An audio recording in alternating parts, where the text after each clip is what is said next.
Hi, HRN listeners. We're celebrating our 15th anniversary, and we have a really fun campaign and an ask for you. This 15th anniversary tour is aiming to bring you closer to unique food and music experiences in some of the most exciting cities in America.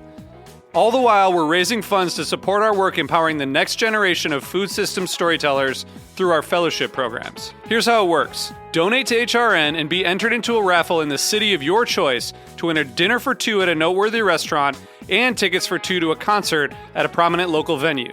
We have incredible partners in New York, Los Angeles, Philadelphia, Nashville, Las Vegas, Charleston, Asheville, and Ardmore, Pennsylvania, who have donated a meal for two and two tickets to a concert of the winner's choice. And all donations help fund our fellowship programs, where we're helping to build essential workforce readiness skills and food system storytelling skills. Check out heritageradionetwork.org/15 to donate and enter to win today. That's heritageradionetwork.org/15. Thank you. You're listening to Heritage Radio Network. HRN is food radio supported by you. Learn more at heritageradionetwork.org. This episode is brought to you by Wisconsin Cheese. We've been making cheese in Wisconsin since before we were even a state, which may be one reason why we win so many awards for it. It's what happens when a whole state dreams in cheese. Find your next favorite cheese at wisconsincheese.com. Hello to everyone. I'm Louisa Kasdan, your host for Let's Talk About Food, a podcast devoted to first-person storytelling where food plays a pivotal, if not a starring role. Everyone has a food story. Food is at the heart of human connection, at the center of love, of ritual, of need and want, and most of all, food creates community. And community is what we crave. Today, our guest is Michael Crupain, MD, Master of Public Health, a wellness crusader, a veteran of the Dr. Oz show, and now a cookbook author. I do love people with interesting journeys. I first met Michael when he was at Consumer Reports, where he was the director of food safety testing, and before he became the chief medical officer of the Dr. Oz show. I know that Dr. Oz, but hear him out. You'll be fascinated by his journey, and when he tells the tale, it all makes sense. Let's have a listen. Today, I'm talking to an old friend, Michael Crupain. You've had kind of an interesting career. When we first tuned in, you were at Consumer Reports, and that was a lot of fun, and I got to work with all of you and think about strategically what you were doing and what Consumer Reports could do to improve food and health and safety and the food system in America and beyond America. And the next thing I knew, you had up and left and joined the world of daytime TV working with Dr. Mehmet Oz. And those of us who don't know about Mehmet Oz, I don't know why they're listening to this podcast, but there are people who don't know about Mehmet Oz. But let's roll the tape back a little bit. To begin with, you're a doctor. You're actually an MD, Gold Platinum certified MD, as I recall, from Johns Hopkins, also with a Master in Public Health. Am I correct? Yeah. How did you get from there to food? Did you grow up in a foodie family? What was the secret sauce that led you to the secret sauce? It's a long, strange tale. I've got time. Well, perfect then. I went to medical school because I wanted to be a neurosurgeon. And I was a neuroscience major in college, and I really wanted to do that, and I did it. I started a neurosurgery residency, and one of the reasons I wanted to do neurosurgery is because I thought that neurosurgery would combine all of my interests, because I always loved cooking and working with my hands. So that was the surgery part, the hand, where I loved building furniture, and then I loved the brain and studying how it worked. And so I thought I would put all those things together and I would be super happy. Well, it turns out I put all those things together and I was super unhappy because it didn't really combine my interests. It really separated them. Because to be a great neurosurgeon, you have to devote every moment of your life to that practice. And I looked around at the people who were great neurosurgeons, that's what they did. And when I looked at the people who weren't such great neurosurgeons, they didn't do that. And so I found it took away from my other interests, and I decided to leave. And at that time, I sort of got lost. because I had been on this clear path to neurosurgery. Were you already in the residency program by then? Yeah, I was in my second year of the program, and I was just so unhappy every day. It's hard to remember how unhappy I was because you always forget about the sort of the pain in your life, right? But people like to remind me how miserable I was. But the second year of the residency, or the first 1 year, I got a month off. And during that month, I spent 2 weeks in Italy at a cooking school called the Awaiting Table, which is in southern Italy in Puglia in this area called the Salento. And it was really an immersion in the culture. And I had been interested in regional Italian cuisine for a long time. So my interest in cooking dates back to being 3 or 4 years old, making cookies with my mom. And then for some reason, I always kept it up. In college, I moved off campus as a senior and I had to cook because I had to eat. So I really dove into that more.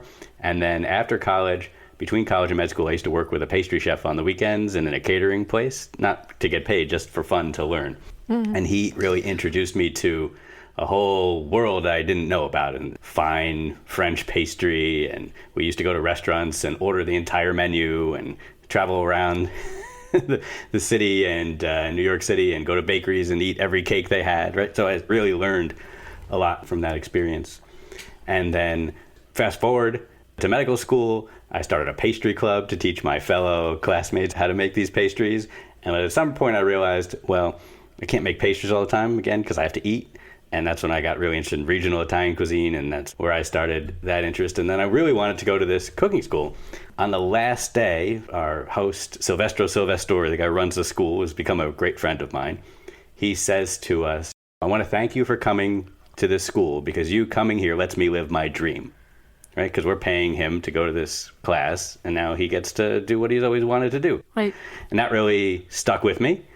And I realized that I was on a path where maybe I was going to be really successful and I was going to make a lot of money in neurosurgery, but I wasn't going to be happy until I took all that and did the next thing.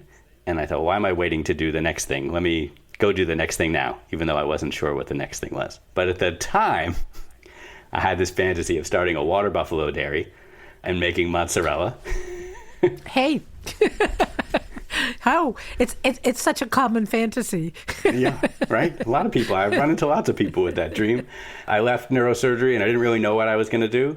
And I joined a little startup company because everybody wanted me to come do something with them, and I did that. And in my free time, because now I suddenly went from working 100 hours a week to working 40, so I felt like I had a whole nother life, I started a website called The Dairy Show, which was a early farm-to-table video blog. The Dairy Show. The Dairy As in Show, dairy cow. Very cute. Yeah, I thought it was a fun name. And so I would go to a farm and see how they raised their animals, how they made their products, and then go to a restaurant and cook something with that product, and then talk about the science behind it.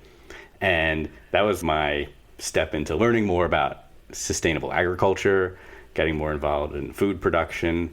And through that experience, and back in those days, there was a lot of activity and events and around sustainable food. So I got connected into that world and ended up discovering there was a field of medicine called preventive medicine, which is really a public health specialty where I could actually do what I dreamed of, where I could combine my real interests in, which was at this time now, food, agriculture, policy, and health. Putting those all together in a profession was fantastic. And I ended up going to Hopkins because they had an area there called the Center for a Livable Future, which was totally focused on food and agriculture and how it affects health. So that's how I ended up in that pathway. And then I ended up meeting you because I worked at Consumer Reports after that, where I ran the Food Safety and Sustainability Center. And we had this big grant from the Pew Charitable Trust to test food for contaminants. And this was my dream job, really, because here I was working on food, I was working on health, I was in the media, and I believe that media is the way you change culture and make the world a healthier place, which is my mission. And then we were going to DC and doing policy work and literally changing policies to make people healthier. And so it was just an amazing experience. And you were working with great people, so you must have said to yourself, pinch me, this is great. I was in the desert wandering, lost, and now I am found. Yeah, totally. It was amazing. I met so many amazing people. I worked with so many amazing people, and we did amazing work. My first project I worked on was arsenic in rice, and I was brought in to do the science behind that study that Consumer Reports had done. And at Hopkins, our motto is protecting health, saving lives, millions at a time. And literally that story was seen by 300 million people. Talk about impact. Yeah, and the FDA changed their policies around arsenic in rice as a result of that story. And that was just the first job I had after residency. It was so amazing. Oh, and I remember you telling me about it, that I needed to wash my rice 2 or 3 times. I'm like, what? It was something that we know now that we did not know, that you have to wash the rice. Now it's become much more common people know about this issue. And I think the world's changed a lot since I did that work at Consumer Reports, so we all did it together. I think people are so much more aware of antibiotics in food animal production. There's so many more options for animals raised without antibiotics, raised in a more sustainable way. It's amazing how much the world has changed. There's still work to be done, but we've made such great progress. Of those things that you worked on, antibiotics in the food system, arsenic in old rice, what do you think, where did you feel the most engaged as a change agent? I think they were all, it would be hard to pick. They were all such great projects. I think, again, that arsenic project was the first one, and I think it had the immediate biggest impact. You know, Urvashi was on the Today Show the day that story came out, and we had about 10 minutes of the Today Show devoted to that story. We had the commissioner of the FDA saying, I agree with Consumer Reports. We're going to do something about this. And so I think that was the biggest impact. But I think my passion was more along in that sort of food animal production space. And that's what I had spent a lot of time when I was getting my master's. I wrote my thesis on the use of antibiotics in food animal production. And so I was very excited to evolve that work. You know, when I came in, because I was a doctor and I had a sort of a slightly different point of view, we started testing the meat that we bought for different types of bacteria and different types of antibiotic resistance that was more relevant to human health. And until that time, there were other people doing it, but we were the media people bringing it together. So before then, people really looked at it as totally separate issues. As there's food poisoning that you get from bacteria in meat, and then there's antibiotic resistance that you get in hospitals. But really, we're a ecosystem, right? And everything is connected. And that work was helping to show that what happens in the food animal production space can also affect human health in other ways, other than just making us vomit and giving us diarrhea, right? There's other ways these antibiotic-resistant bacteria can get into our lives. And then, so how long were you in the Consumer Reports milieu? I was there just about 3 years, which at the time was the longest I had done anything. That may always be true for you. I don't know. And then next thing I heard, someone called me and said, you'll never believe, Michael is going to work for the Dr. Oz show. How did that come about and why? So when I was a resident, and it all ties together. So when I was a resident, I did a rotation at the Dr. Oz show. So in preventive medicine, we're the people who join public health and clinical medicine together because we're trained in both. And so in our training, we've already had our clinical training where we've seen patients. And then in the residency, we get our Masters of Public Health, and then we rotate through different types of places. I was at health departments, I was at academic institutions, I was at insurance companies. So I was getting this sort of 360-degree view of how our healthcare system, air quotes, really works. And so I wanted to do a rotation in the media because I was really passionate about that. And so I ended up doing one at the Dr. Oz show. And the day I got there, they aired an episode on arsenic in apple juice. And that turned into a hugely controversial topic. I was there and had the right training, the training that nobody else who was there had, to figure out what were they saying that was right, what were they doing that was right, and what were they doing maybe that was not so right. Right? And I was able to help them get out of a messy situation. And then Consumer Reports came out with a story on it, and we all worked together on that. Sort of indicated that, yeah, there was an issue. Maybe the show hadn't covered it totally perfectly, but then the criticism also wasn't totally justified of the way it was done. What was the source of the criticism? Yeah, it's an interesting story. The FDA came out really strong, saying that basically the Dr. Oz was wrong, that apple juice was perfectly safe. There was no issues of arsenic in apple juice, that they had been testing it forever and their levels were very different, that the lab had made a mistake, things of that nature. Mm-hmm. And it turned out that the FDA had been testing apple juice and they had not released a lot of the results that showed high levels of arsenic in apple juice. And that the Dr. Oz show wasn't the first group to do this. There had been peer-reviewed, published journal articles from academic institutions where they had shown similar things. The show was highlighting this by doing their own testing, as the show usually did. The show never really did original research, right? It would find some existing research and then illustrate it through another method. That was the criticism. And then the big thing happened when Richard Besser, who was the medical expert for ABC News, Good Morning America, came out, and he was interviewing Dr. Oz on Good Morning America and tore him apart. And they went to medical school together, so they were old friends. But Dr. Besser just criticized him and told him he was yelling fire in a crowded theater and told him he was making a big deal out of nothing, and the FDA said it wasn't a big deal.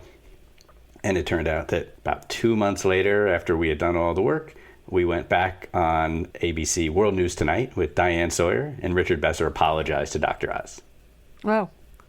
So that was the sort of start of my relationship with them, and then I became a person who they would turn to when they had a mess. After working Consumer Reports for 3 years, they had another big mess on their hands, and they said, Michael... What was that one? That was when a bunch of people with academic credentials wrote a letter to the head of Columbia University asking Dr. Oz to be kicked off the faculty. And when they called me, I didn't know that was happening because it hadn't happened yet, but they had a heads up that this letter was coming. And so they asked me to come work there. I thought about it for a while, and I thought, you know what? Millions of people get their health information from this show. I looked at it like a big bank. Like it's too big to fail with all these people getting their information. It's powerful podium. Yeah, great platform. Yeah. And so if I could go in there and make it better and make that information great, then that was worth the challenge it was going to be to step into that very different environment than I was used to.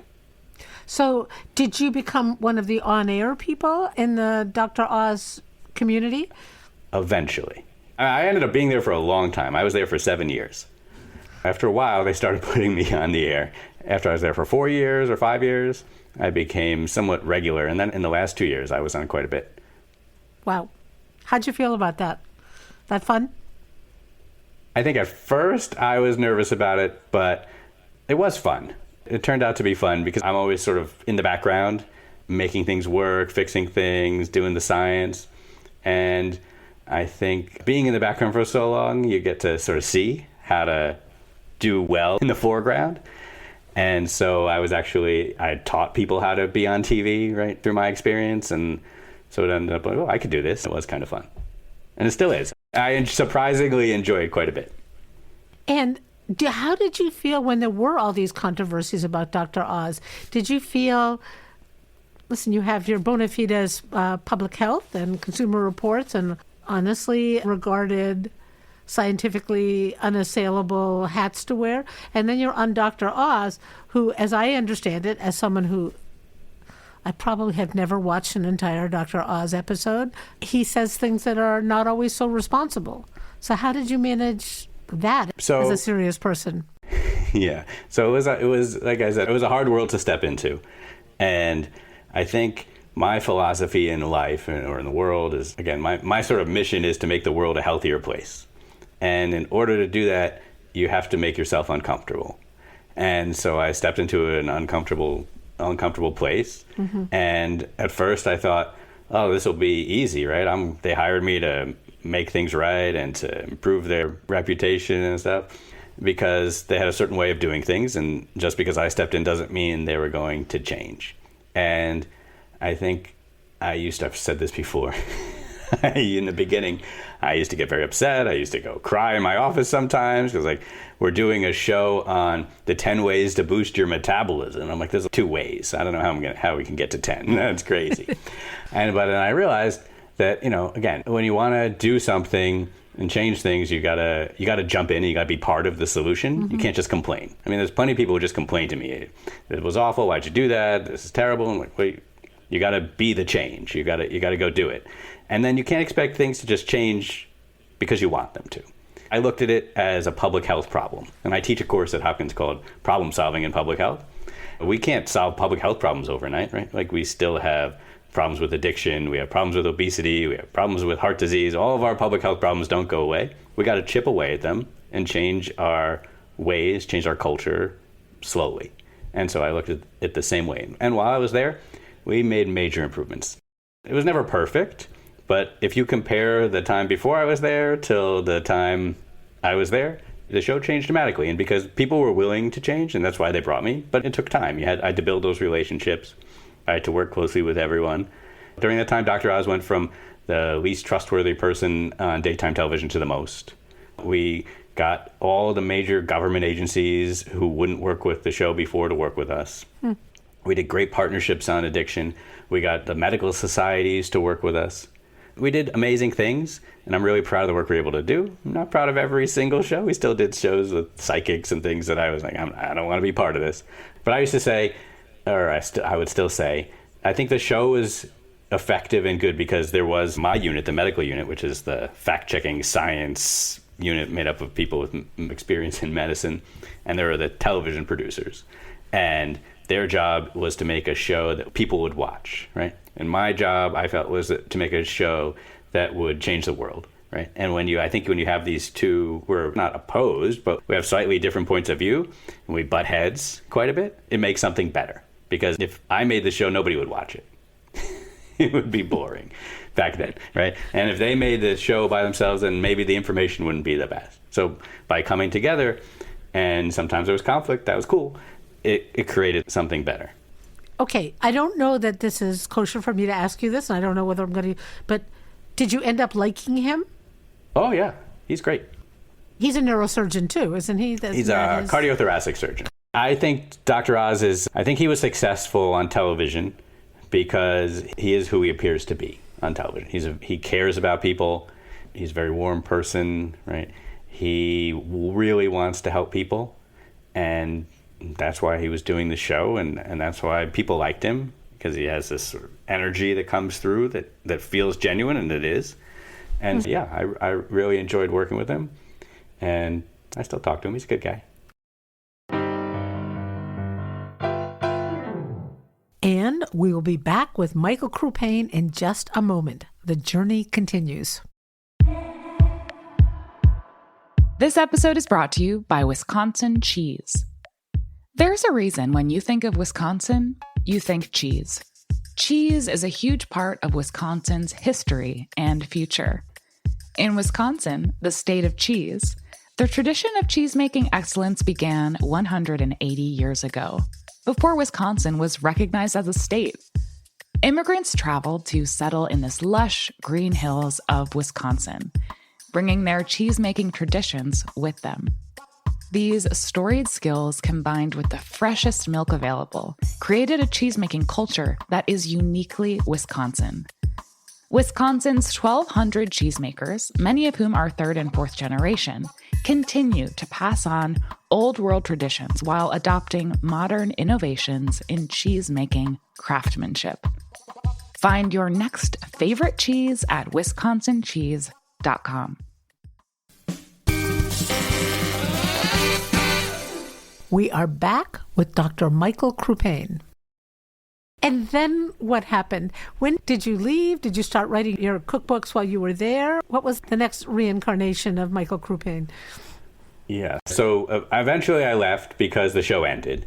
He decided to run for office, which... Oh, I heard about that. I'm not going to comment on that part. That's very different. I wasn't involved in that in any way. Because he did that, the show ended. And so everyone had to leave. I had already been planning to leave because 2 years before that, I had started working somewhere else and was splitting my time. After being there for 5 years, I felt that I had accomplished. First of all, that's the longest I've ever been anywhere at that point. And I felt like I had accomplished what I came to do. The show was better, and it was easy, the job at that point. And it didn't feel challenged anymore. I mean, it still wasn't simple, but it wasn't hard. And so I started working at another organization as well, and sort of splitting my time between the two. And the funny thing about the books, so there's the first two books I wrote with my good friend Mike Royson.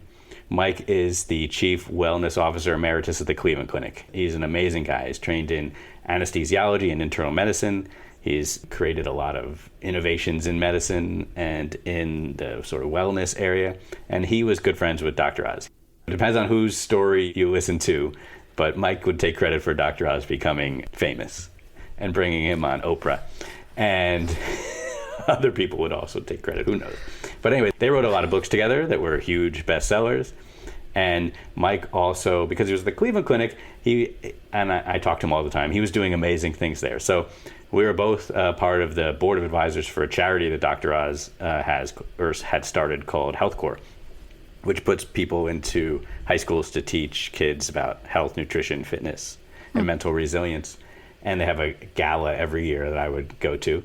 And one year I was there and I was talking to Mike Roizen. And I said, Mike, we don't tape during the summer. I've got the summer off. I'd like to come to Cleveland and work with you at the clinic on a project. Because I had always, I didn't say this before, but one of the things I was interested in when I left neurosurgery was fixing hospitals. I believe that hospitals are the most terrible place you could ever be for lots of reasons. You don't want to be in a hospital because you don't feel good, but also the way you're treated in a hospital, the way hospitals are run is terrible. And I always wanted to be a part of the solution there as well. And so the Cleveland Clinic was a place that was actually really good. It's a pretty special hospital system. So I was like, Mike, let me come work with you on some type of project. And he said, that would be fun and all, but let's write a book instead. So we wrote our first book, What to Eat When, which was about a couple things. The first half of the book was about eating with your circadian rhythm, tied to intermittent fasting before anyone was talking about it too much. And then the second half of the book was a little more silly about how to eat in different situations. Some of them serious, some of them silly. Like some of them are how to eat to prevent heart disease. Others were how to eat on a first date. It was a mix. And after that, we wrote the What to Eat When cookbook as a follow-up. From there, the publisher, they were both published by National Geographic. After that came out, I got a call from my editor and said, would you write us another cookbook by yourself this time? And I said to myself, I don't think so. Writing cookbooks is really, really hard. But I thought about it some more and I said yes. And that's where the Power of Five came from. Before we talk about the Power of Five, can you give one or two cheater tips from What to Eat When? And are Sure. you a pro intermittent fasting person? Is that okay? Yeah, so the evolution of What to Eat When is really interesting from my perspective. Because it started off where they were really asking us to write a book that was just that second half of the book, how to eat in different situations. And from the time I was a little kid, I've always hated eating breakfast. My mom used to force me to eat breakfast. And then when I became a neurosurgery resident, I didn't have time to do anything. So I used to eat one meal a day, and it used to be dinner. And so I did intermittent fasting before I knew it was intermittent fasting, and because I had no choice but to do it.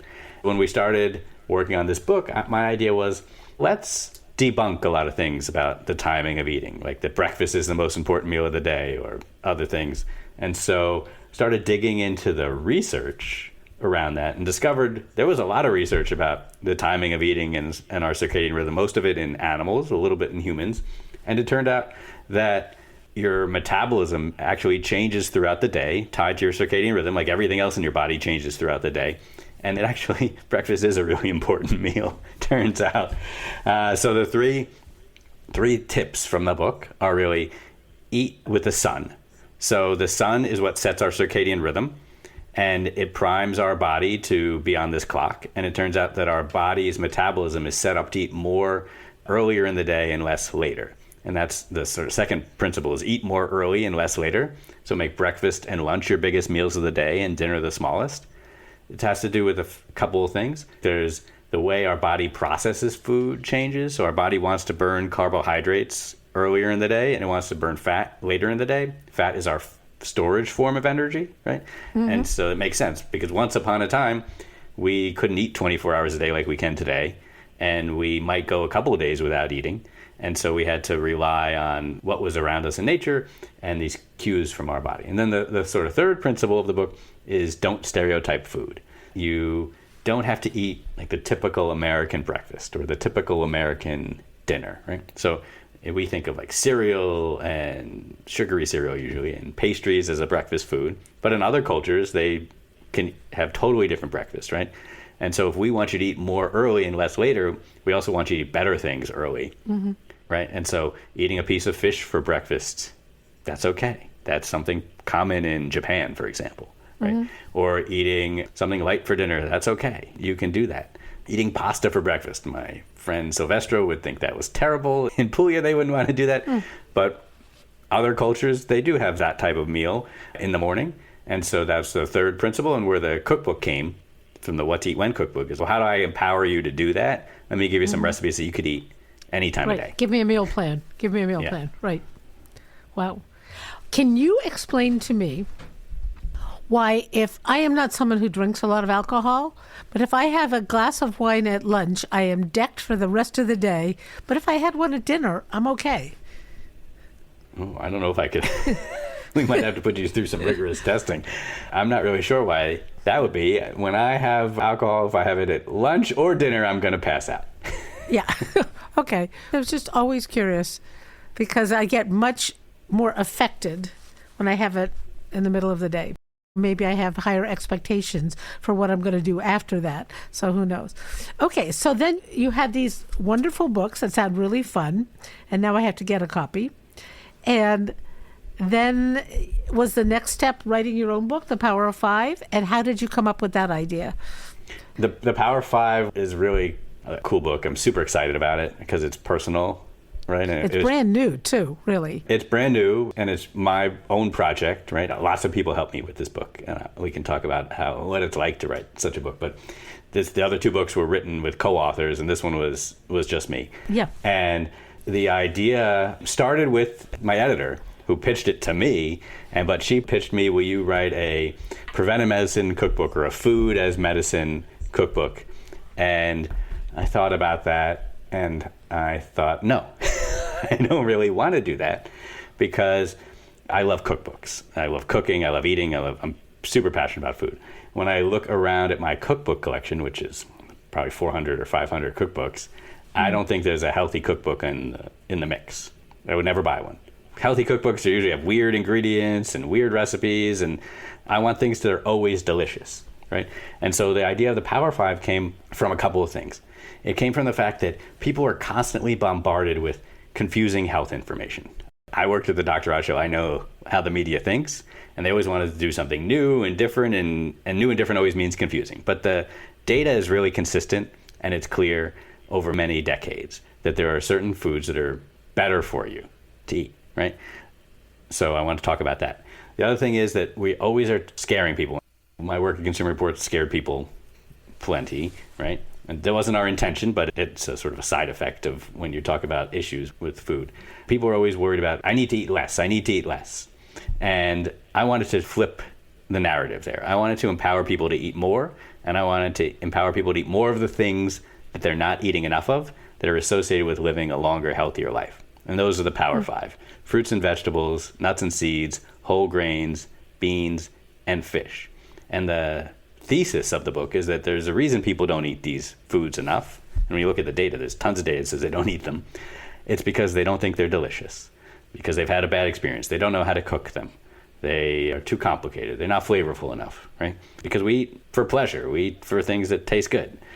So I wanted to, again, empower people to eat more of these foods by showing them in a simple way, for the most part, how to extract the most flavor, how to make them absolutely delicious so that you're going to want to eat more and more of these foods.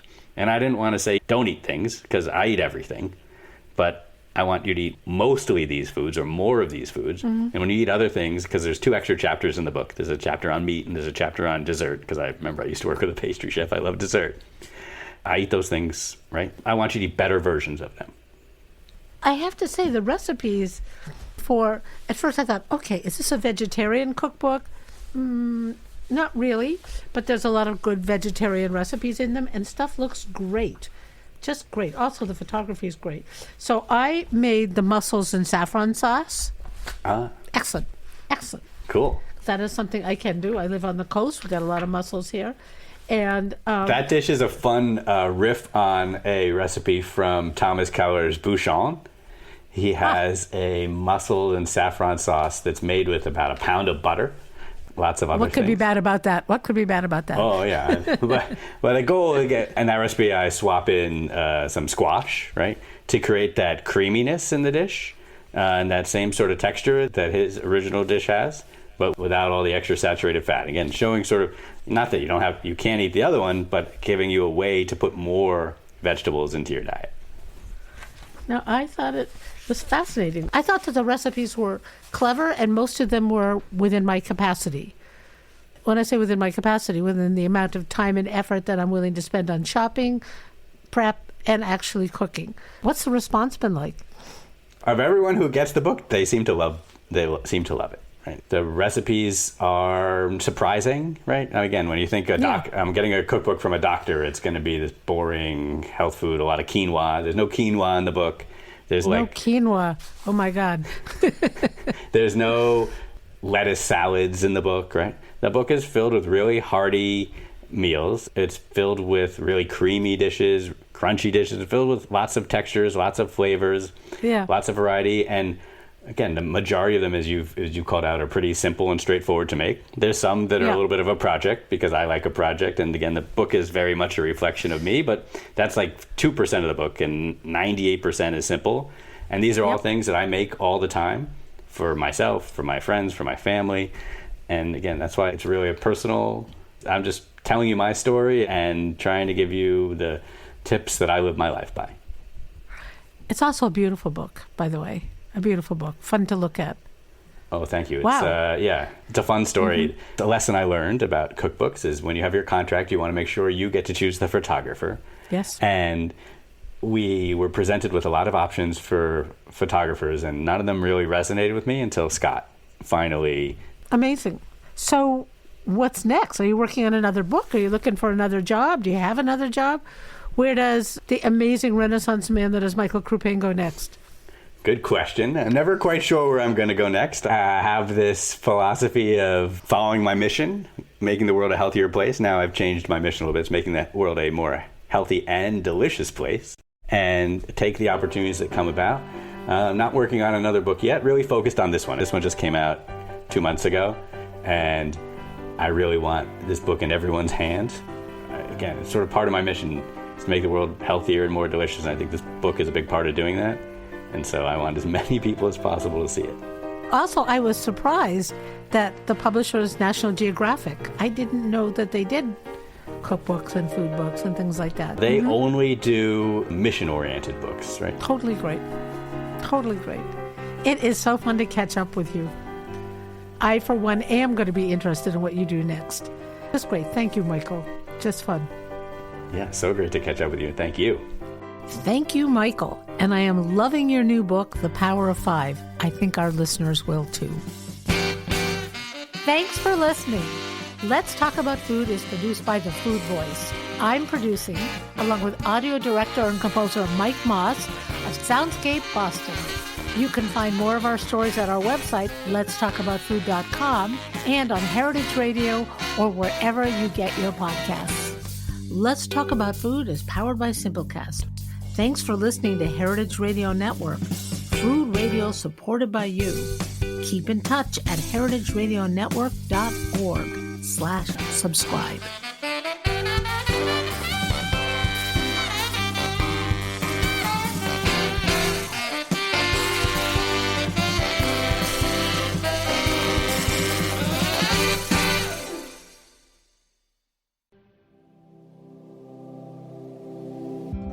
Hey there, I'm Lee Ullman here with some big news from the National Young Farmers Coalition. We're partnering with Heritage Radio Network on a special season of The Farm Report. It's all about what's happening with the Farm Bill and how it impacts farmers and eaters. I am growing diversified vegetables on land that's been in our family for 150 years.